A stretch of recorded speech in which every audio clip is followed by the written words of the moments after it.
नमस्कार, मी मुग्धा बोरसे रुचकर मेजवानीमध्ये आपलं स्वागत करते। आज आपण बनवणार आहोत रात्रीच्या उरलेल्या चपात्यांपासून पिझ्झा। आता आपण पिझ्झासाठी सुरुवात करूया। तेल घेऊया। तुम्हाला हवं तर तुम्ही तेल टाका, नाही तर बटर टाकलं तरी चालेल। आता आपण यामध्ये अंडी टाकूया।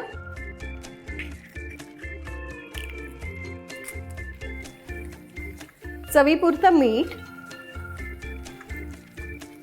ही थोडीशी चिली फ्लेक्स आहे,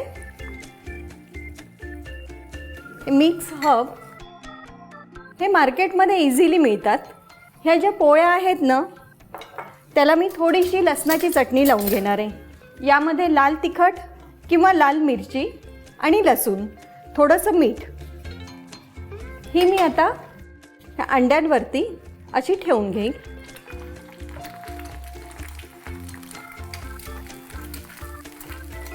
छान झालंय। आता आपण याला जरा उलटून घेऊया। आता यावर ना आपण थोडासा शेजवान सॉस लावून घेणार आहोत। शेजवान सॉस असेल तरी चालेल, नसेल तरी तुम्ही सॉस किंवा ही आधी लसूणची चटणी लावली ना, ती लावली तरी चालेल। आता यावर आपल्याला दुसरी पोळी जी आहे चपाती, ती ठेवून घ्यायची आहे। तुम्ही पोळी म्हणा, चपाती म्हणा, काही चालेल। लगेचच मी ही जी लसूण चटणी आहे आपली ना, ती त्याला पोळीला लावून घेणार आहे।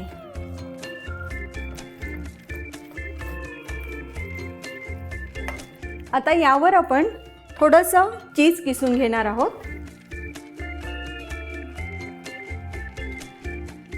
लगेचच आपल्याला आता लाल सिमला मिरची थोडीशी टाकून घ्यायची आहे। तुम्हाला आवडत असेल तर टाका, यामध्ये तुम्हाला मशरूम आवडत असतील तेही टाकले तरी हरकत नाही। पिवळी सिमला मिरची, थोडी हिरवी सिमला मिरची, हे स्वीट कॉर्न आहेत। पुन्हा मी त्यामध्ये हे मिक्स हर्ब आहे ते टाकून घेणार आहे।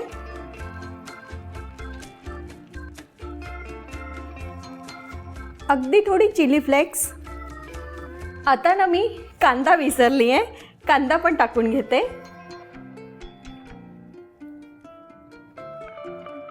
आता पुन्हा चीज टाकून झालंय।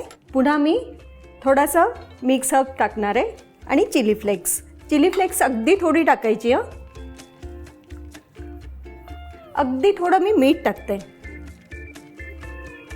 चीजमध्ये मीठ असतंच ना। आता थोडं झाकून ठेवते। आता चीज मेल्ट होण्याची आपण वाट बघूया। अगदी 2 ते 3 मिनिटात आपला पिझ्झा तयार होणार आहे। गॅस मात्र अगदी कमी आचेवरती ठेवायचा आहे। बहुतेक आपला पिझ्झा झाला असणार। हो, छान झाला आहे। आता आपण तो पिझ्झा पॅनमध्ये काढून घेऊ। अगदी छान झाला आहे। आता आपण हा पिझ्झा कट करून घेऊया।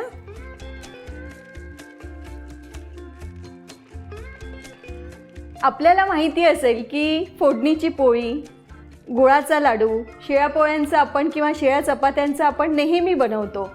पण हेच न खाऊन मुलांना नेहमी कंटाळा आला आणि नवीन काहीतरी प्रकार करावा, म्हणून मी आज पिझ्झा करून बघितला आणि तो सगळ्यांना आवडला आणि तो तुमच्याशी म्हणून शेअर केला आहे। अशाच रेसिपींसाठी बघत रहा रुचकर मेजवानी।